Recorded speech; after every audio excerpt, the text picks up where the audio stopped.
Good morning from this part of the world. I greet you in the name of the Most High, the God that we serve, Elohim. I just want to use this opportunity to greet each and every one of you, those that will be listening to this broadcast at the later part of the day or the week or even the month. I just want to use this opportunity to say thank you for listening. I just want to be brief as well, because I won't spend a long time here. I just want to give us update. First of all, do it in English, then later go in the local language to the country where it is happening. I am privileged or opportune to be fluent in so many languages. I will be speaking in Igbo. I will try as much as I can to, be fluent in Igbo, to explain to people in that region of what is about to play out. I'm talking about the politics in Nigeria, the activities of INEC, the result they gave, and the reaction of the people, and what is going to happen ahead of time. I am your host this morning. I'm Rabbi Charles, speaking from my location.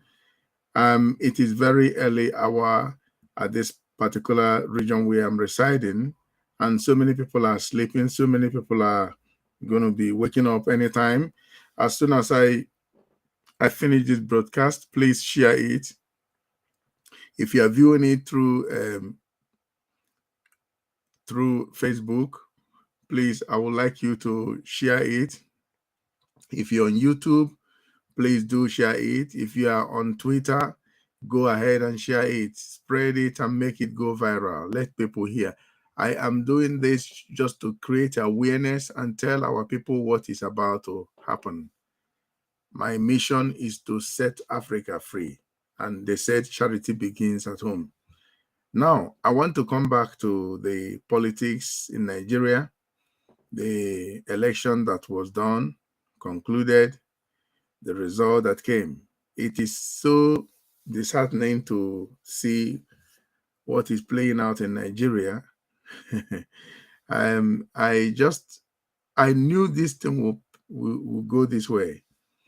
I saw my brother Peter Obi when he came to United Kingdom, or not personally, but on a television broadcast or a device that I'm using, when he was in Chatham House, telling them what his plans are, what he wants to do to better that region, Nigeria, the most populous black nation in the world, in Africa. That is Nigeria. They call Nigeria giant of Africa. It's a giant by population, not by technology or anything else. No, it's just by population, the number. Now, I want to tell us this. When Mr. Peter Obi came to Chatham House to discuss about the politics in Nigeria, his intention, his plans, the people there were listening to him and they were looking at him. And when he went back, a lot of phone calls and so many messages began to fly here and there. And I know this thing will be this way, but let me tell us this. Nigeria will go through a kind of pain. When they go through this pain, that's this pain that I'm talking about will take so many lives. It is through pain that people learn. There is no how a woman will give birth without labor pain. You have to go through labor pain. Not all those. I don't wish it to happen to any woman, to any mother, but I would like to say this. Not every woman that goes through labor pain comes out alive. Some have passed away at the point of delivery.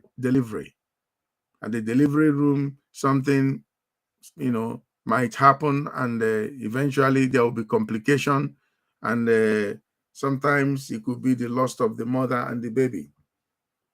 It is unfortunate. So when a new thing is about to happen, there is always labor pain. And I'm not talking of, coincidentally, Peter Obi is running Labour Party. It's not that Labour we are talking about, but this is the name of his political party, Labour Party. And they have Labour Party in United Kingdom. But do you see what they did after the election, the so-called election?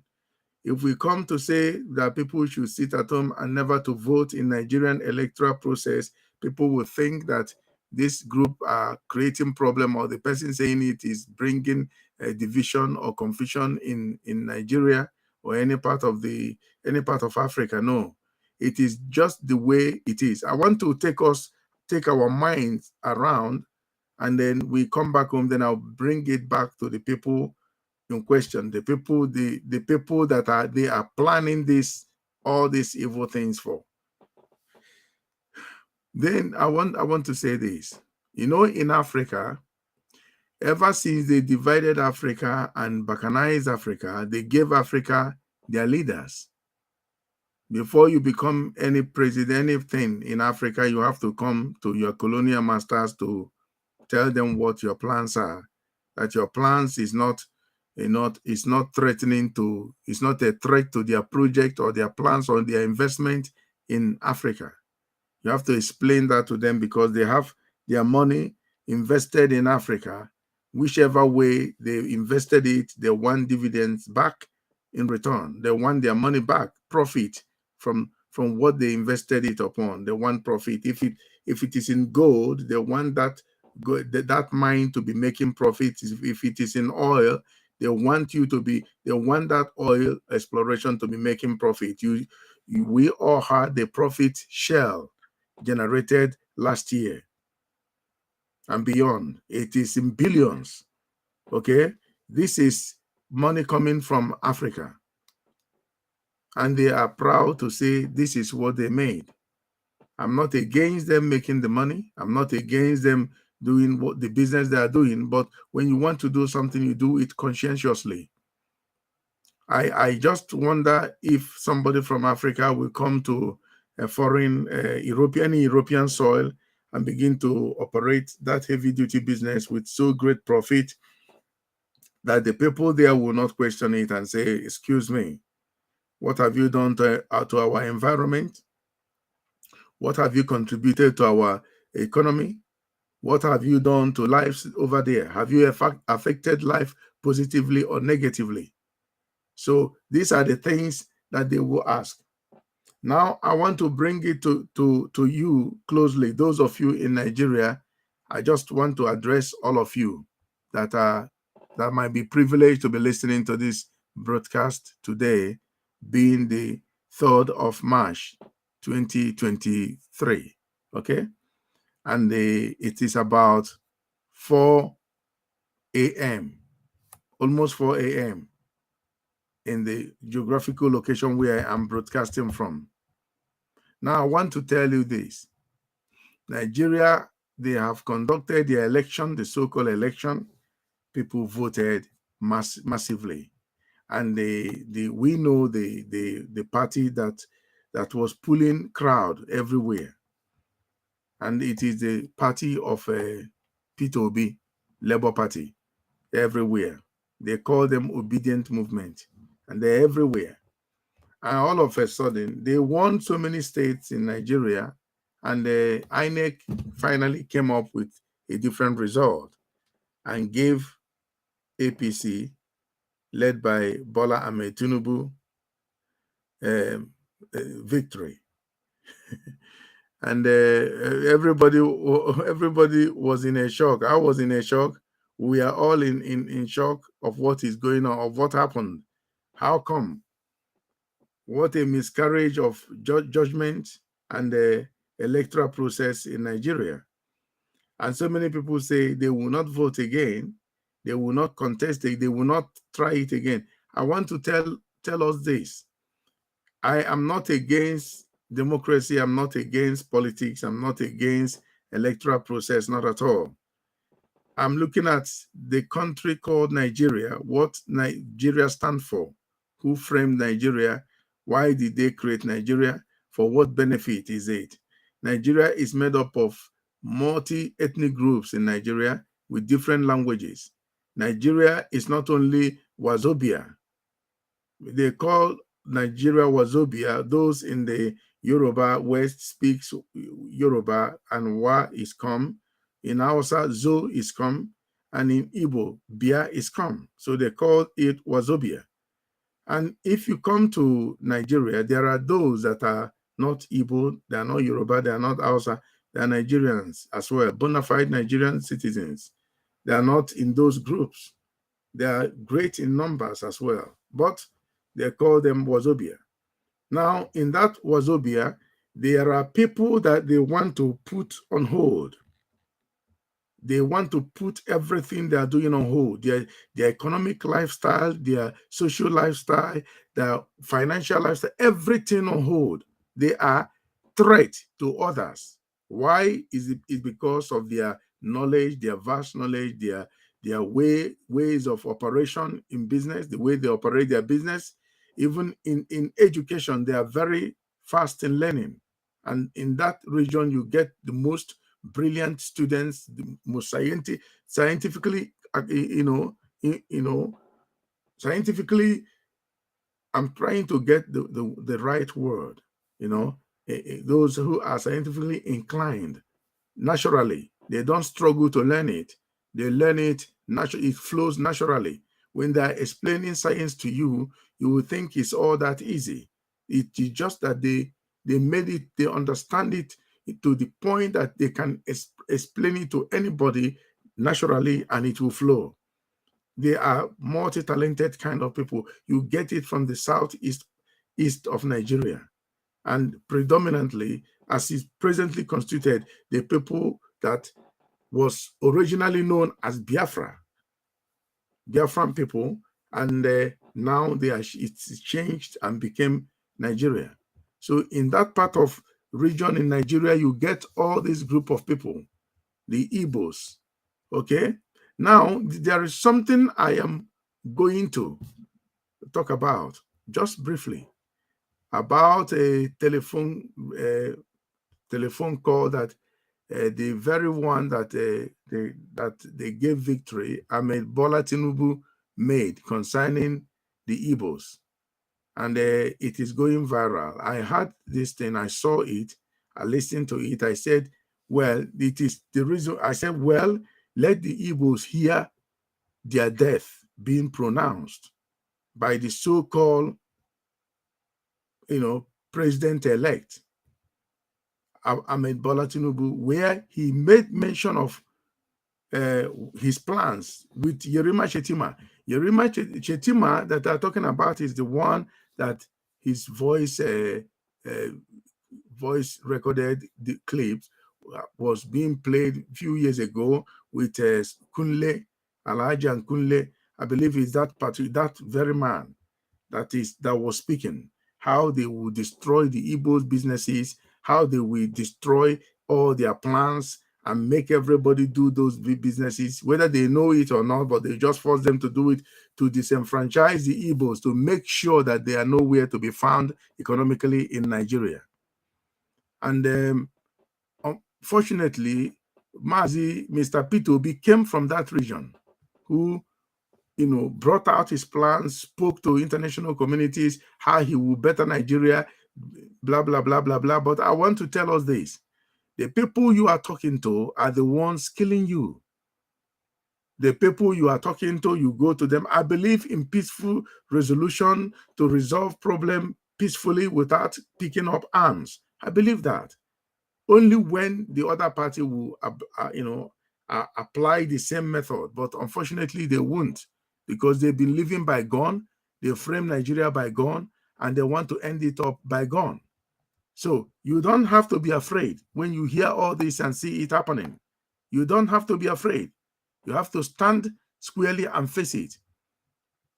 Now, when this clip was being played, what Tinubu was saying, telling Yorubas to shine their eyes. Now, this is the very man that will be your president, a tribalist, ethnocentric human being, somebody who believed in division. He even spoke his own language. And tomorrow, some part of Nigerians will go and call him, you are the father of nation. He's not your father. And so many people are addressing Muhammadu Buhari as the father. He's not your father. He doesn't think about you that way. He doesn't feel about you that way. He sees you as somebody that is conquered, that is ready to die. That somebody that is conquered, that will be killed. That is how that man sees all of you, especially the Southerners. He sees you that way. You can't change them. That is how they see you. That is how they view you.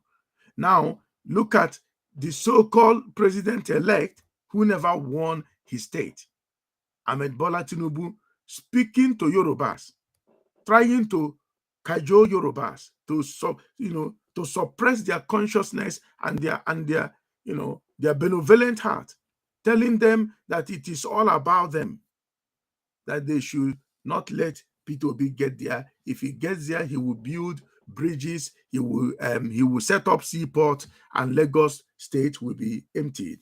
Now, he confirmed that the Igbos run Lagos State. He confirmed with his mouth that Igbos, Biafrans, run the that Biafrans are the economic power in Nigeria. And when you take them out of Lagos, Lagos will collapse. Didn't Mazi Nnamdi Kanu said it earlier before he was apprehended? He was saying it, and a lot of people had him. He was saying it, and they were all listening, panicking. That is why they went to grab him and put him in detention, because they think that once they grab him, there is no other mouth that will speak. You people are joking. Now I want to tell us this. If a man of that caliber comes to be becomes your president, how do you think he will see you? How do you think he will view you?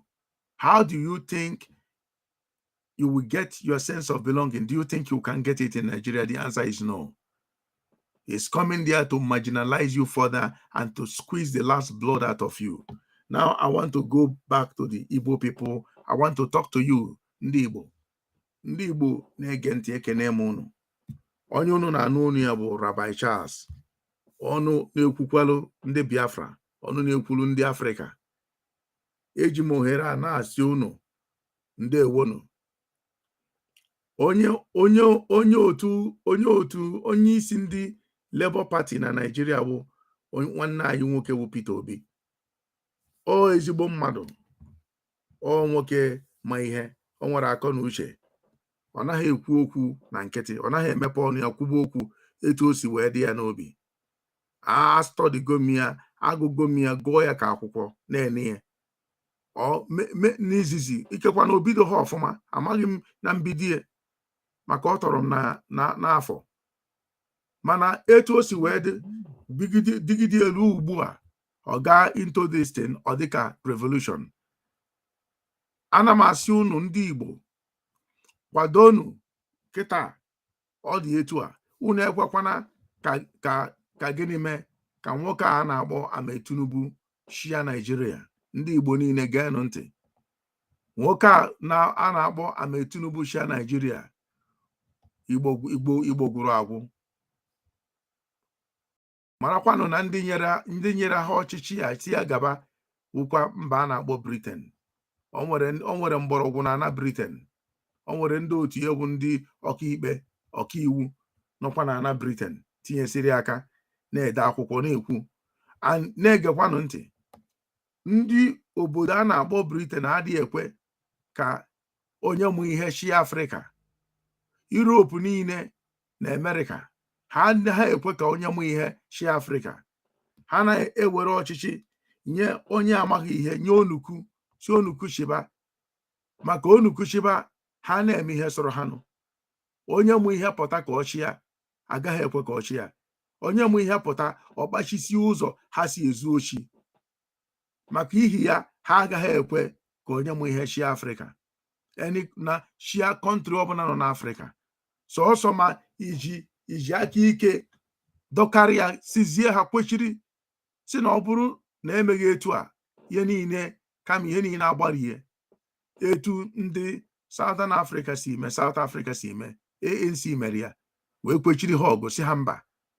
Ịga sheki ya neba anya, ha anaghị efolocha, ha anaghị esocha ihe ndị Western powers na-agwa ha. Because ha ma no Western powers debere ha na condition ha nọ, n'ọnọdụ ha nọ, debe ha n'ọtụtụ ahọ.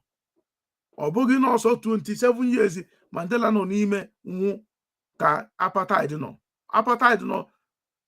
Apartheid ruru 400 years. Ọ nọ na Southern Africa. Gazie achụgido ha, hapụọ Botswana. Ndị ọcha hapụ Botswana, hapụ Namibia, hapụ mbụ Zimbabwe, even Zambia ha hapụrụ ebe ahụ n'oge under Kenneth Kaunda. Mugabe anapụ ha Zimbabwe, ha gbanatazie South Africa, si n'ebe a ka ha ga-anwụsịzi. Okay. Ebido nụbazie ụdị biological warfare ma afụbeghị nke unu na-ama a na-akpọ onye a na-akpọ o nwere onye a na-akpọ Eugene de Kock nke a bụ sayentist o were kondọm ọ gbanye HIV virus n'ime onye ọbụla were distribute na black area so ijezie gburu ogbu ka ije mee ihe ị chọrọ ime gị na nwunye gị iburugo echi eteka bunyekwuo nwunye gị echi eteka ọ ya bụ oge enwere mbụ ihe na enwere ọtụtụ ọrịa HIV na South Africa gbusiri ndị mmadụ HIV pandemic gburu ndị mmadụ ọtụtụ ndị mmadụ ha ruru na millions onwe onye ma onye bụ onye bunyenu ọ ndị ọcha mere ya ụnụ agaghị echezọ ha ka na-arụkwu ya na-aga Ebola ha buru ya bata Zaire Congo gbanye na mmiri ebe ahụ gbusisie ndị niile nọ ebe ahụ na-eburuzie na-aga periodically ha werekwa new method ọfụ bịa gịnị ka ha na-atụrụ egwu ka ewetuo population Africa ka ọ pee mpe ka ebutuo population Africa ka ọ pee mpe ọhịa ha na-eme agenda ha fụ onye mụ ihe n'Africa ha chọrọ ya gbuo ya unu jee jụọ ihe unu ga-amụ ihe mere Gaddafi Maazị Peter Obi ozi a ka m na-ezigo onye nụrụ ozi a zie ya wish na ọmụ ihe a na-ekwu ha na-eche ka ọ gbaa katịkatị ka ha were so many things bịa tụọ ya ngaji die ihe ha na-achọ ka ha mee onye ọbụla bụ ndị obedient kwuru okwu ka eje jide Peter Obi na Peter Obi si ha jee kwasasịba Naijiria ka m gwa unu eziokwu onye si unu mechie ọnụ ka e were nwayọọ dozie ya gbakwanụ nkịtị onye pụta anụ na-asị unu ekwukwe n'okwu mechie n'ọnụ imechie ọnụ onye ahụ mechiri ọnụ o mechie ọnụ ọ ga-aba na ini Naijiria ndị na-achị Naijiria bụ ndị n'ụnụ na-afụ ebe ahụ ndị ahụ ha ekeghọ ntọsị onwe imekwana ka ebini a na-egbu ebini a na-asụ n'ude ị gaghị eme ka ebini ị ga-ekwu okwu Naijiria kwesịrị ebe ọbụla bụ ebe gọọmenti nwere asịghọ m INEC gọọmenti nwere mgbọrọgwụ eje ebe ahụ agbarisi ihe niile nọ ebe ahụ gbaa ya ọkụ tiri akwasasịa Naijiria ndị yut niile nọ na Naijiria ozi a ka m na-ezi unu ọ na-esite n'ọnụ onye Igbo ịnụ ịkara nwanne gị ịkara enyi gị langweji ọbụla ị chọziri isi wee gwa ya yut Naijiria ịgwazie ya si ya ọnụ nwa bụ bulet enwere na ammunitions enwere ga-akwatu Naijiria a ga-ewere ha gbuere ọchịchị nye Paul Biya of Cameroon Paul Biya achịana Cameroon ọ nọkwa na wheelchair ka stretcher ụdị ihe aka ndị kere Afrịka Europeans jee na Berlin nke Afrịka wee kewasịa kerisi Afrịka nyesịa ha languages anya na-asụ ma nwere ndị nọ n'Afrịka si na ha bụ francophone nwee ndị bụ anglophone nwee ndị na-asụ Spanish nwee ndị na-asụ Portuguese Mozambique na Angola na ụnụ anọdị na-asị gị ekwukwe n'okwu imechi ọnụ si na ị ga-ekwu okwu nekwa gị na ọnwụ Naijiria erugo na the point of death Naijiria kwesịrị eruo chi ụnụ dozie onwe ụnụ ọ gaghị abụ ihe EndSARS no a ga-ebupụtara ụnụ ego wepụtara ụnụ nke o distract attention ụnụ atụtụrụ Naijiria wepụta ụbọchị ọsịa bụrụ izu ụka na abụọ na ịtọ tụtụrụ Naijiria ọ ga-agadiho aga na-eme simultaneously na steeti niile nọ na Naijiria ọ gaghị abụ sọsọ steeti ndị Igbo ndị Yoruba furu na-anapụgo ha ndị yut Yoruba ga-apụta Yoruba ndị yut Middle Belt ga-apụta ndị yut Southern Kaduna ga-apụta yut niile nọ na Naijiria East, West, North and South ga-apụta tụtụrụ ndị agadi ya na-eme arụ si na ha a na-akpọ ha elite n'obodo oyibo ha nọkwa ọhawa na sponsor onwe ihe a that man Tinubu bụ member of their club on the elite ha achọghị ka ndị mụ ihe bata n'ọchịchị ha anaghị afụ gị asị ka mmadụ ha na-afụ gị ka ijiji a ga-egbu agba gị chetos or whatever na-egbu ijiji onye aha nwụọ ọ ka ha si eche echiche ha amaghị na ha anaghị ya ha na-echegbu ebe ego ha nọ investment ha nọ ọtụtụ n'ime ha nwere investment na Afrịka ma enwere m list ha nwere investment n'Africa. Ha na-ejicha ma onye Afrịka bịa mepee mgbu ebe a na-eme biznes, iche na onye Afrịka nwanne gị nwunye ihe nwunye ga na-enye ya bụ maybe 5-10%, mana ha ma nwunye onye a ga na-ere ndara ha akaụntụ ya na-eme kịta. So unu ga-ewere egbe n'uri ji, ị ga-apụta ịgwa nwanne gị si ya nekwu ihe na-emenụ. Ọ bụrụ na onye Yoruba, ọ bụrụ na onye utu ndị Hausa, ndị niile abụ obedient servant, unu ewere spread ya. Onye isi ndị Labour ga-emechi ọnụ, ọ ga-ekwu okwu publicly. Ha na-achọ ka e nwee ihe merenụ ka aga jidie ha emechaghị ihe gasa. Etu a ka ha si wee chụrụ Gaddafi gagbuo ya. Gịnị ka Gaddafi mere? The only country si ha mba bụkwa South Africa. N'Africa, most of the countries na-ejubilate na-egbu onu ya. Ị na-egbu Gaddafi ka e gburu Gaddafi ka ka Libya dị taa. Ka Libya dị taa. Libya ọ bụ ọhọ n'ogo area now. Ọ bụrụgo n'ogo area. So unu Africa ga-amụ ihe, ndị Igbo ga-amụ ihe. Igbo ka unu asị na Peter Obi bata n'oge ebugharị ihe ji ndị Igbo na Lagos bụ seaport. Ọ seaport ka port enwere na South East, enwe port na ezigbo port na Rivers State. Ọ bụghị nke somebody private port ha ji eme business ha. Ọ ndị mba Britain na-agwa ha ihe ha na-eme eke ndị Igbo na ndị Igbo mụ ihe, na ndị Igbo mara mụ ezigbo ihe, na ndị Igbo ahapụ ndị Igbo na ihe ebe ha si eri nri ga-aghasasị.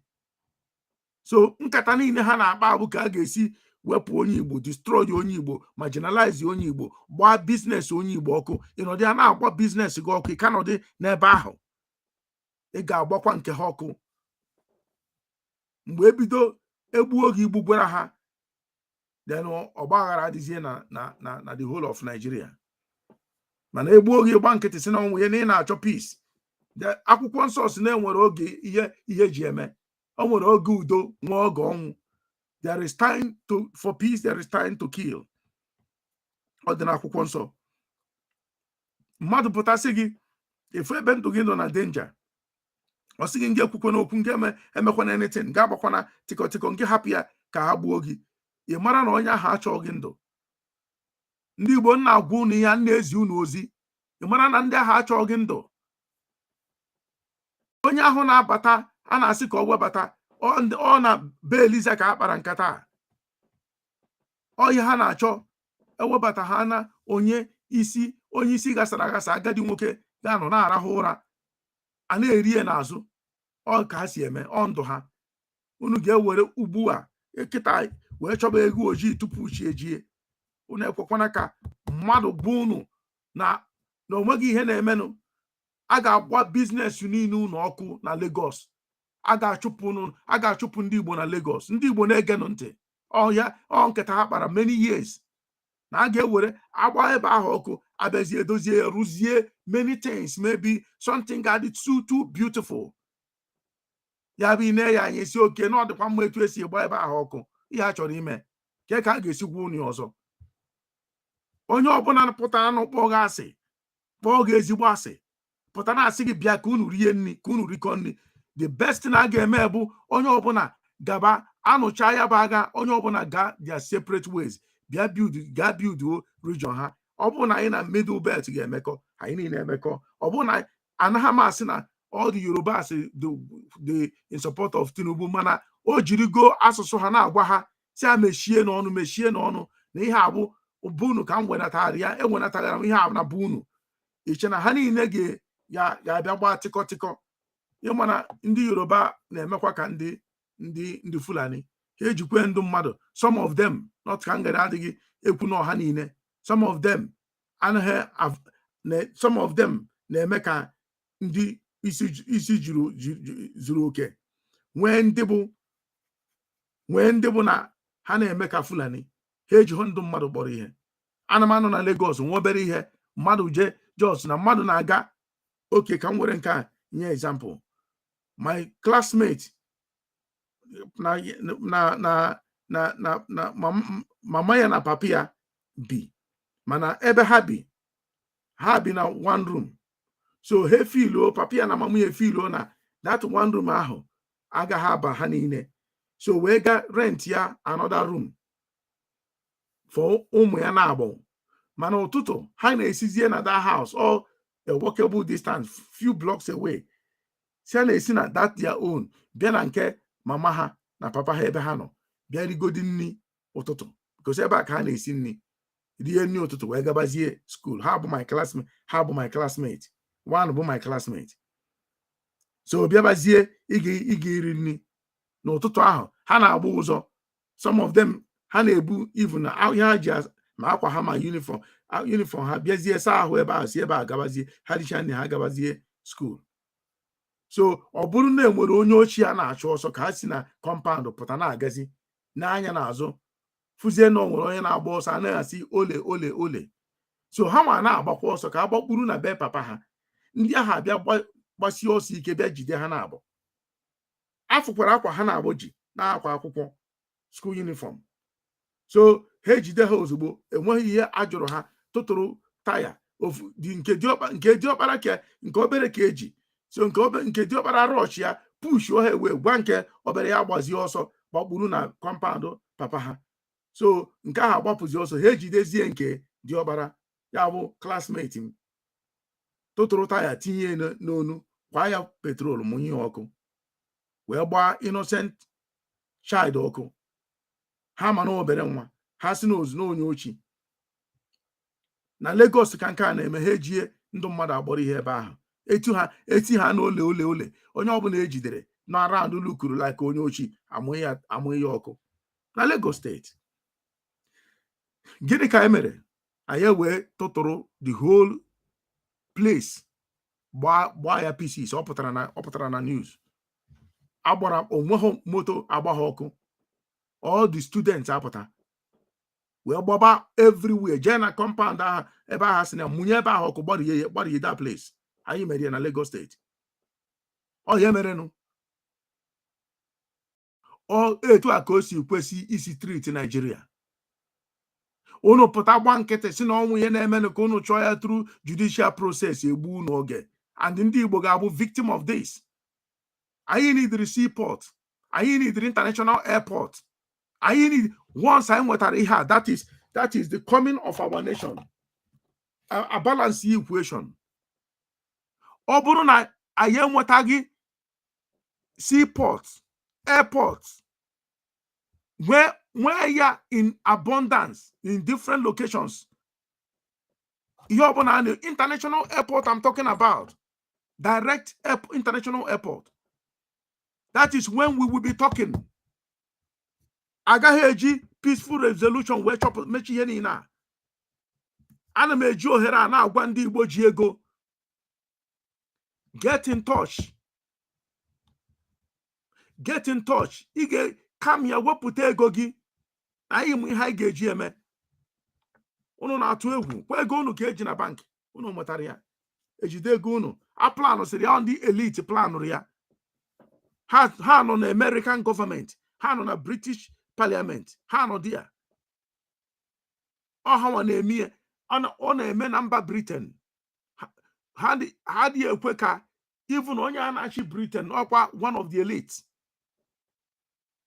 Ha chọrọ ka ndị ogbenye dara ogbenye na-aga. Ha nwabụ ọgaranya ama na-akwụ tax. Ọ ha na-eme na obodo Britain. So ị na-ege ntị ihe na-agwa gị onye Igbo.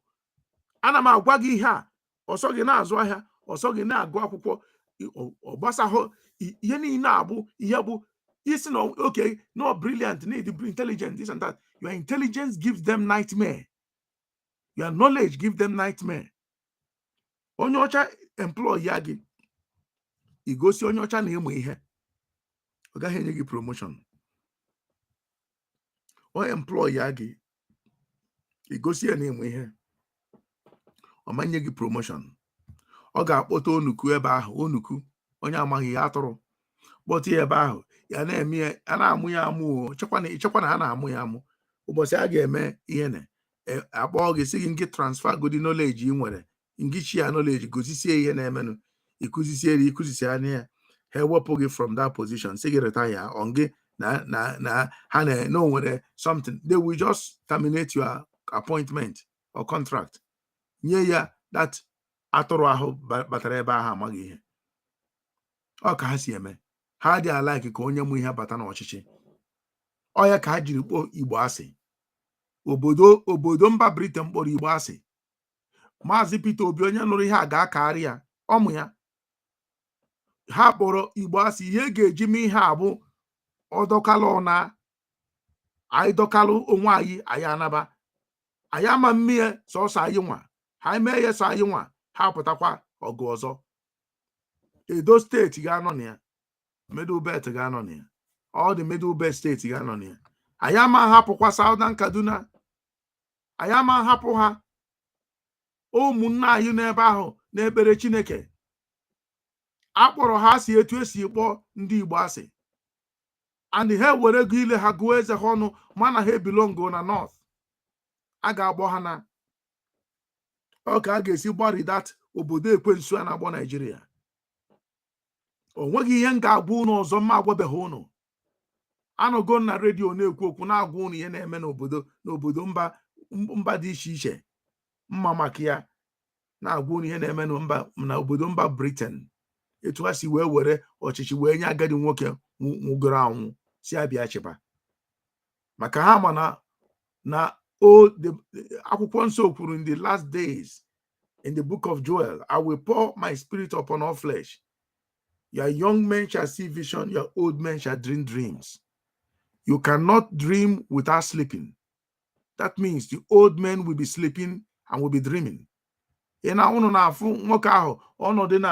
conference in the next few seconds, or sign of or symptom of old age. So ogo ebe ọbụla ọ nọ ụra eburie. Nke a na-agwa unu okwu ngwachi unu okwu na this early hour. Ana m move na-aga n'ọfịs ebe m na-alụ ọrụ. Amụgidogo m anya chiefo alahụghị m ụla. Maka ihe gbasara Naijiria ka nje mụrụ anya. Ya gbasara anyị nwere onwe anyị asị ndị Igbo ka nje na-agwa unu okwu a. Ndị Igbo nụrụ meseji a were ya wee mee ihe. That is what I can say for now. I have said what I need to say, but I want to tell the Nigerian youth, the future is in your hands. You don't let anybody fool you around telling you to keep quiet and not to do anything.